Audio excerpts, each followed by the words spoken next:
땅이고 또한 자유통일당이라고 생각합니다. 우리 함께 나라를 공산화시키려는 반국가주의 세력에 맞춰서 끝까지 싸우며 나아갑시다. 70년 전 자유를 지키기 위해 싸우신 이승만 대통령님의 정신으로 반드시 승리합시다. 마지막으로 구호 외치고 내려가겠습니다. 제 말을 따라서 재창해 주시면 감사하겠습니다. 뭉치자! 싸우자! 이기자! 감사합니다. 부정선거 의혹과 선관위에 대한 허나한 의혹들이 끊이질 않고 있습니다. 선관위! 세용들이 수사 받으십시오! 수사 가능하다면 헛소리하지 말고 통합선거의 명분 까고 전자개표기 서버 포렌식 받고 투표 이미지 원본 가라! 서버 가라 말이야! 대통령 탄핵 선거를 앞두고 있는 현재 헌법재판소에게 어느 때보다 공정한 판단을 요구합니다. 스스로 좌파라 이야기하는 판사가 어떻게 국민이 뽑은 지도자를 심판한단 말입니까? 현재 정신 차려라! 여러분, 저는 너무나 평범하고 부족한 청년입니다. 그러나 이 자리에서 이렇게 외치는 이유는 우리 선조들이 목숨 걸고 지켜내신 이 나라의 자유를 빨갱이들에게 내어줄 수 없기 때문입니다. 제발 국민들의 호소를 들어주십시오. 우리가 왜 추위와 더위와 싸워보며 이 자리에 계속해서 모입니까?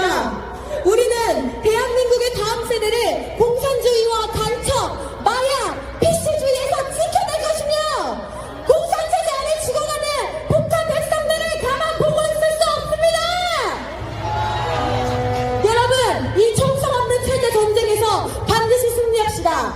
진통이 있겠지만 우리가 한마음으로 똘똘 뭉친다면 자유통일과 선진국가 대한민국을 이룰 수 있을 것입니다. 또한 자신의 모든 것을 걸고 계엄령을 내리실 대통령님을 지켜낼 것입니다. 대통령께서 복귀하시고 이 나라를 정상화시키는 동안 완전한 보수 진영인 자유통일당이 그를 도울 것이고 빵땡이들을 완전히 척결할 것입니다. 좌파들은 꿈도 꾸지 마십시오. 이게 민심이고 우리 자유민주주의를 수호하는 윤석열 대통령님의 복귀만을 기다립니다. 끝으로 죽어가는 우리나라를 위해 목숨 걸고 싸워주신 정광훈 목사님과 애국 시민 여러분, 감사합니다. 사랑합니다.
맞습니다.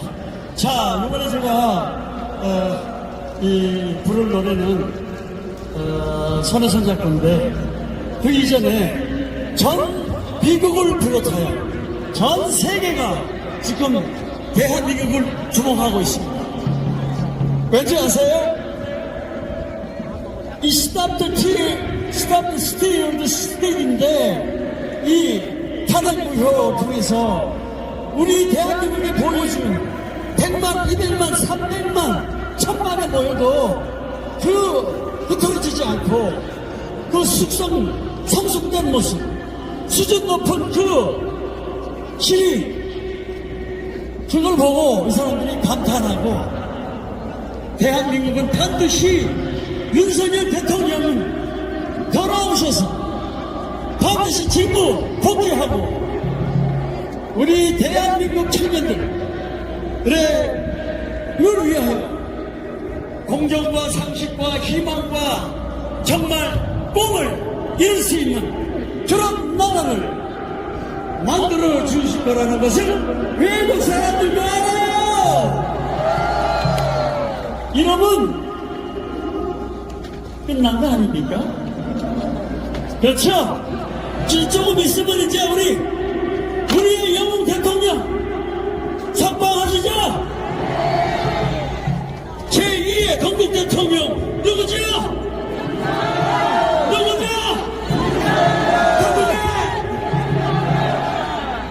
맞습니다. 자, 이번에는 이 손혜선 작고 정말 그 당시 88 서울올림픽 참 좋았죠, 여러분?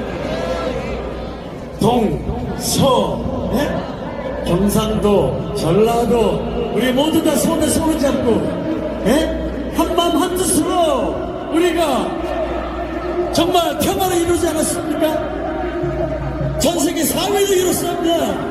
그렇죠? 우리 다 한번 일어나주세요. 일어나세요. 손을 잡으세요. 다 일어나 주셔서 손에 손을 잡고 우리가 반드시 우리 젊은 청년들에게 희망과 공정과 상식과 법치가 살아있는 꿈과 희망을 이룰 수 있는 그런 대한민국을 올려줍시다. 갑시다.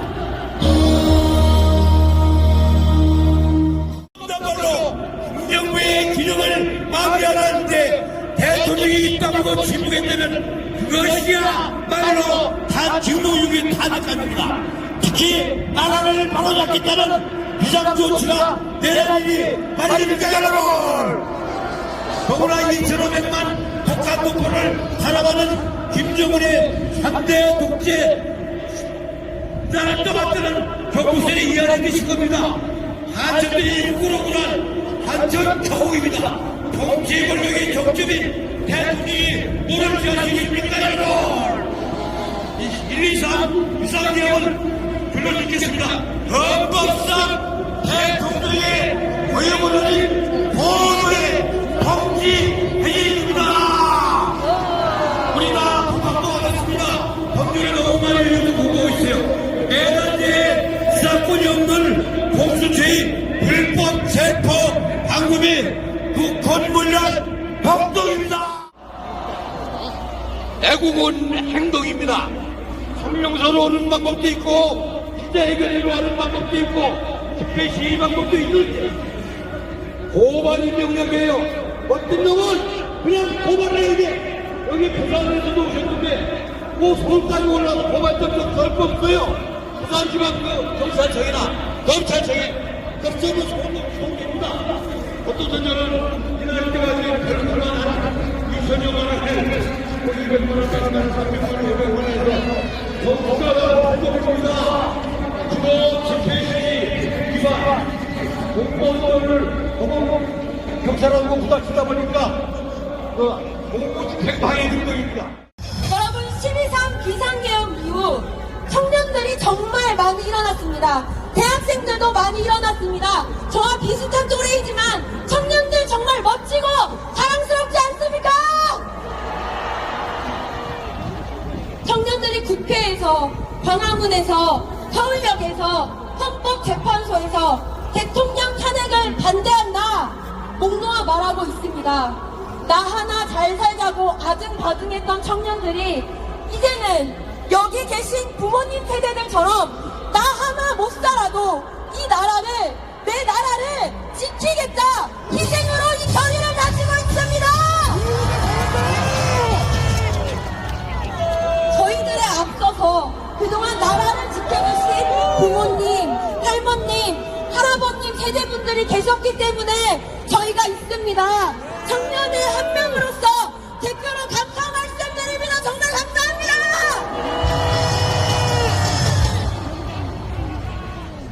여러분, 제가 개인적인 이야기 하나 하고 싶습니다.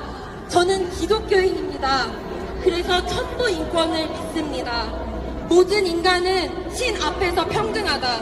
모든 인간은 태어날 때부터 신에게 빼앗길 수 없는 권리를 부여받았다. 그래서 저는 하늘로부터 온 이 권리로, 그 자유로 기독교인이 되었습니다. 하지만 코로나 때 Jesus loves you, 이 피켓을 들고 있다는 이유만으로 신상 조사를 받아야 했습니다. Jesus loves you 피켓을 들고 있을 때 저는 아무것도 하지 않았습니다. 만약 제가 감염병 전염과 관련해 위험한 행동을 했다면 제재받기에 마땅했겠지만 저는 피켓을 들고 아무런 행동을 하지 않고 있었습니다. 누구에게 다가가지도 않았었고 마스크를 끼고 가만히 서 있었을 뿐이었습니다. 하지만 안전요원이 제 신상을 받아갔고 핸드폰 화면에는 대독교인들 또 시작이네, 욕설이 오고 가는 카톡을 보게 되었습니다. 제가 학생 선거에 나갔을 때는 예영이란 이름은 걸러야 한다, 개독교식 이름임, 이렇게 거론이 되었고 낙선했습니다. 탄핵을 반대하는 청년들의 모읍니다. 대학교 커뮤니티에 대자보를 올렸을 때 극우 기독교인이 개인정보 유출시키려고 저런다, 절대 연락하지 말아라 소리를 들었습니다. 저는 대학교에서 기독교인이라는 것만으로 공격을 받고 배척을 받아야 했습니다. 왜일까요? 논리가 없음에도 왜 통할까요? 이미지와 느낌, 감정과 프레임의 싸움이 있기 때문입니다. 문화로 세뇌시켜놓고, 느낌과 감정으로 세뇌시켜놓고 본질에 무관심하게 만들면 생각을 지배할 수 있습니다. 탄핵 반대도 똑같습니다. 탄핵을 반대한다는 이유만으로 대학생들을 극우 프레임에 갇혀야 했습니다. 극우이기 때문에 어떤 주장을 듣지 않아도 되고, 극우이기 때문에 그 의견을 무시해도 된다 라는 문화가 있습니다. 대학교 커뮤니티에 탄핵 반대 시국선언 대자보를 올리면 얼굴이 지읒 같네, 정신병자가 학과 망신을 다 시키네, 너 이제 학교에 얼굴 못 들고 다닐 줄 알아라, 신상을 뒷조사하고 외모를 폄훼하며 마구잡이로 공격하는 것을 보았습니다. 아무도 우리가 탄핵을 반대한다고 할 때 극우라는 이유만으로 이야기를 듣지 않으려고 합니다. 이게 정상입니까? 문화로 입막음 당하고 있는 거 저도 겪고 여러분들도 겪고 청년 여러분 모두 다 겪지 않으셨습니까? 논리보다 더 우위에 있는 것, 이것이 바로 문화적 공격입니다. 쟤네한텐 저래도 돼, 기독교인은 저래도 돼, 탄핵 반대할 때 저런 말 들어도 해, 저런 말 말해도 돼, 이런 문화가 있습니다. 하지만 이런 문화적 공격에도 굴하지 않는 이 용감한 청년들에게 제가 감히 도전합니다. 여러분, 이 싸움에서 끝까지 승리하지 않겠습니까? 맞습니다! 윤석열 대통령이 시작한 반국가 세력과의 전쟁 끝까지 싸워 이겨야 하지 않겠습니까? 맞습니다! 저들이 20년, 30년 준비해온 전쟁에서 제가 어떻게 하면 승리할 수 있는지 청년 여러분들께 말씀드리겠습니다. 3가지입니다. 첫 번째, 모이십시오. 개인으로 흩어지지 말고 단체로 모이십시오. 단생, 단사, 단생, 산사, 단합하면 살고 흩어지면 죽는다, 장자가 말했습니다. 이승만 대통령도 말했습니다. 공산주의와 전쟁에서 뭉치면 살고 흩어지면 죽는다. 성경에도 나옵니다. 모이기를 패하는 어떤 사람들의 습관과 같이 하지 말고 오직 권하여 그날이 가까움을 볼수록 더욱 그리하자. 모임을 주최하시고 단체를 만드십시오. 두 번째, 공부하십시오. 이 나라의 역사에 대해 공부하십시오. 이 나라가 어떤 가치 위에서 세워졌는지 공부하셔야만 합니다. 4.19 부정선거는 이승만 대통령이 아니라 부통령 부정선거였으며 국민이 하야하라고 해서 하야하는 독재자는 없다! 적파들이 어떻게 이 나라의 뿌리를 삭제하려고 했는지 반드시 청년 여러분은 공부하셔야 합니다. 그래야 이 나라의 뿌리를 온전히 회복할 수 있습니다. 모임을 지속하시고 토론하시고 의견을 나누십시오. 마지막으로 리더를 세우십시오. 다음 리더가 그 자리를 맡게 될 때까지 절대 그 자리를 떠나서는 안 됩니다. 내 다음을 이어갈 사람을 한참히 세워놓지 않으면 그 조직은 정체성을 잃고 와해됩니다. 내가 대학교를 졸업한 이후에도 내 대학교에서 이 모임이 지속될 수 있도록 내 다음 리더가 그 다음 세대를 다시 세울 수 있도록 바통을 꼭 잇고 가셔야 합니다. 여러분, 우리는 이 비상계엄의 진실을 깨달은 세대 아닙니까?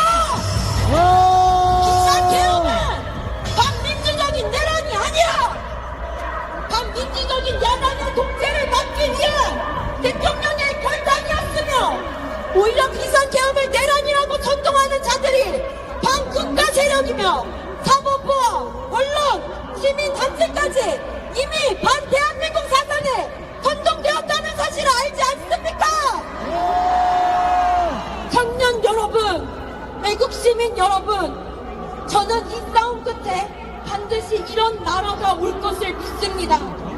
더 이상 혼동에 먹히지 않는 세대, 진실이 무엇인지 바로 볼 수 있는 세대, 극좌 재판관, 극우 재판관이 아니라 진짜 이 나라의 법치와 정의를 올바로 바로잡는 재판관이 세워지는 세대, 가처분 다 체포되고 안전하면 보도 강명하고 공정한 언론 보도가 이루어지는 세대, 이 세대를 만드는 세대가 우리 청년들이 될 것입니다. 대학생분들, 청년분들께 촉구합니다. 내 옆에 있는 그 친구를